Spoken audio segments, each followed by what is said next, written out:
First Commonwealth Bank, and it's WCCS AM 1160, FM 101.1. And Jamie McGovern is on the telephone with us this morning, calling from Pittsburgh, but headed to Indiana this evening. Good morning. Good morning. How are you? Wonderful. It's good to have you with us here this morning. You're going to be here in Indiana tonight for a League of Women Voters event. And, but the topics are varied, and they all have to do with our electoral process. Gerrymandering is one of them, isn't it? Absolutely. Yes. So Fair Districts PA is the event sponsoring. We have leadership from the League of Women Voters and Common Cause. And I'll be out there tonight in Indiana talking about redistricting, reapportionment, and gerrymandering. Now, you're going to be this evening 7:30 or 7? 7 p.m. at the Aging Services Center, 1005 Oak Street. There you go. Right there down on Oak Street in the 1000 block. And, you'll be happy to know that my son and I, we do quirky historical things. And a couple of weeks ago, we decided we were going to search out and find Elbridge Gerry's grave. And we did at the Congressional Cemetery in Washington, D.C.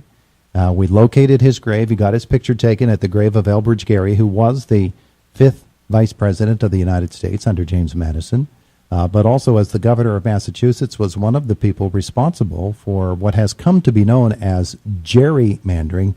They softened the G from the name Gerry. Yes. And there he is. So this is timely for us here, isn't it? Wow, I'm really impressed. That's right. He was a part of the Democrat-Republican Party in opposition to the Federalist Party and redrew a district in 1812 to kind of influence the outcome of the election. The Boston Gazette published that cartoon that kind of showed the district, and everyone seemed to think it looked like a salamander. I think it looks like a dragon, but gerrymander seemed to stick over the ages. It did, and because it did, it is something that has come down through the years, a term that has come down through the years, but it is a system that has been in place since that time as well. And your position on it, I assume, is that gerrymandering is certainly not good for our society as a whole. Yeah, absolutely. I mean, gerrymandering, there's a couple of problems. Incumbents are drawing lines that protects their seats. Politicians feel very safe, so they ignore the issues that you care about. And gridlock worsens, both in Harrisburg and in Washington. So people feel powerless and voter turnout goes down. And in fact, it's been something that both of our major parties have engaged in over the years, both on a local level or a statewide level, I guess would be a better way to put it, and on a national level, and the courts have really started to take note of it. Yeah, this is really a nonpartisan issue, just to make that very clear. This happens on both sides of the aisle, and yes, it influences our districts for the House of Representatives at the federal level and our state legislature, our state House and our state Senate. For those who are not aware, the districts being redrawn, they happen at what intervals, and who actually makes those decisions? Yeah, so every 10 years after the census, we go through a process of what they call reapportionment. So the makeup of the population changes. At the state level, the federal government reapportions the number of House of Representatives seats. It's fixed at 435, but people move around the country. Some states lose population, some states gain. We went from 21 two censuses ago to 19 after the last census to 18, which we have currently. We're projected to lose another seat after the 2020 census, so every 10 years. And after reapportionment, with a different number of seats for the House of Representatives, the districts need to be redrawn. And also, as the populations move around the state, we'll redraw our fixed number of state legislature seats.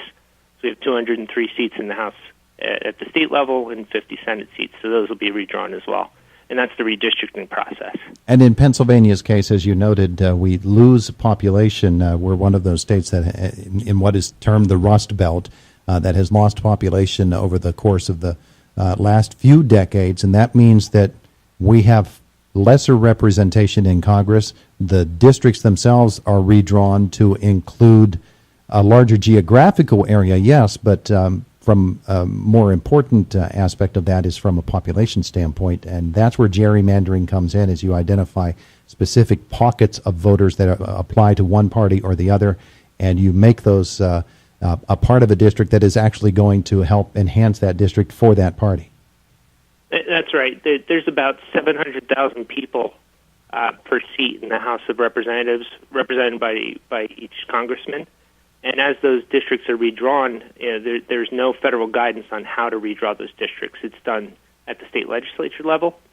And as those districts are redrawn, you see some very irregular sections for districts. It's supposed to be compact and contiguous and contain a community of interest. And we see the districts being drawn in such a way that we create safe seats for some legislatures, and it's not in the best interest of fair elections or competitive elections. We have a lot of elections that are actually run unopposed because of the way the districts are drawn. So what's going to happen at the event tonight? What are people expecting to experience? So first and foremost, it's education, what the problem is, to really explain reapportionment, redistricting, and gerrymandering. And then it's to talk about what we can do and how timely this is, because this is kind of a state issue in Pennsylvania, and it's part of the Pennsylvania Constitution. We really have a limited amount of time to get this done before the next census and the next redistricting after the 2020 census. So there is a Senate bill that was introduced in January 2017, Senate Bill 22, and a House Bill 722 introduced in May that Fair Districts PA supports, that would take districting away from the legislation and put it into an independent commission. So that's the ultimate goal. What are your chances of passage? Have you heard anything since the introduction of those bills? Obviously, there will have to be a negotiating session between the two to reconcile the bills should they both pass. Yeah, to actually change the Constitution in PA, it has to pass twice. So we need the same version passed in the House and the Senate and passed again before it's put on the ballot for the people. And this all has to happen before the 2020 census. But I think it really depends on how much we can turn out support and how we can get people to contact their state legislators and what kind of support we can drum up. So, I'm optimistic about our chances considering the amount of kind of grassroots support we've had over the last year. But no matter how optimistic you or anybody else is, it's almost 2018 now. This is really going to have to move quickly, isn't it? It is. So it really depends on the number of people that we reach and how important those people feel this issue is and how they reach out to their legislators, because we really do need support. Yeah. The next election, of course, is coming up in November. For it to pass in time for this November's ballot, that's probably not going to happen. But then you've got basically two elections in 2018, two in 2019, and you better have everything lined up by then. So this is something that folks really need to get moving with. So people who attend tonight at this event, again, it's 7 p.m. at the Aging Services Center in the 1000 block of Oak Street here in Indiana. What would you like for them to come away from this meeting with, and what sort of plan of action would you like them to enact? I want them to, first and foremost, have a better understanding of what this issue is so that they know what steps they can take and who they need to contact and what type of support that we need, and then how they can follow through. And hopefully, some of those will be motivated to actually join this and register with us at fairdistrictspa.com and learn more about the actions that they can take on that website. And certainly with Indiana County being the home of the State House Majority Leader, that should be a very powerful incentive for folks to want to move on this. Yes, we do hear that a lot of legislators say that they don't support this yet because they haven't heard from their constituents. So we really need to kind of turn out that support, and especially in Indiana County where we don't have anyone in the House or in the Senate supporting this currently. Jamie McGovern is with us this morning. He'll be the speaker this evening at the event, which is put on by the League of Women Voters. And say the name of your organization again and tell me a little bit about it. Sure. Fair Districts PA. So it's a nonpartisan, citizen-led statewide coalition, and we're working to create a process for redistricting that's transparent, impartial, and fair. We hold informational events. We drive outreach to lawmakers and the media. We help the public take action.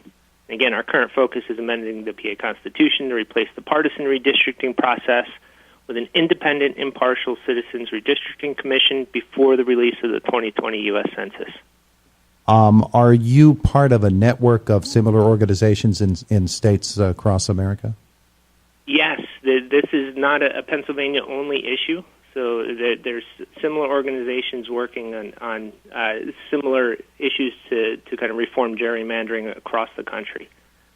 All right, so all of that is part of what's coming into play tonight at this event put on by the League of Women Voters. It's absolutely free, and folks need to know that as well. And everybody is invited to come out and to learn about this particular issue. What else do you need me to tell you about Elbridge Gerry? I'm very impressed. You know, he was a signer of the Declaration of Independence, and it's kind of sad that 200 years later he's known for something that's so partisan.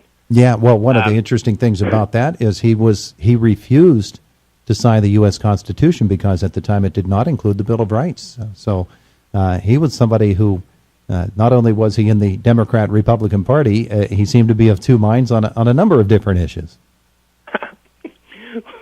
Well, you definitely have your history down. That's very impressive. Anything you need to know about the Congressional Cemetery, I'll spend some time with you, too. I'm just joking with you, but by golly, this is a very serious issue and something folks need to get a handle on because it really does impact them in their daily lives. I think people probably don't realize when you say, as you have said here during our time together this morning, when you say that gerrymandering results in very often candidates running unopposed for re-election, well, this is one of the major reasons why. Yeah, it very very much facilitates gridlock. The impact on small businesses is significant. It's a big issue. I really hope that people come out. I appreciate getting the opportunity to talk to your listeners. I think it'll be a fun event. If anything else, you'll learn something. You'll get to meet some of your neighbors, and it'll be a fun way to spend a Thursday evening. Jamie McGovern, thanks for being with us this morning. Appreciate it. Thank you. Have a wonderful day. You too. It's Indiana in the Morning, presented, as always, by First Commonwealth Bank here on WCCS AM 1160, FM 101.1.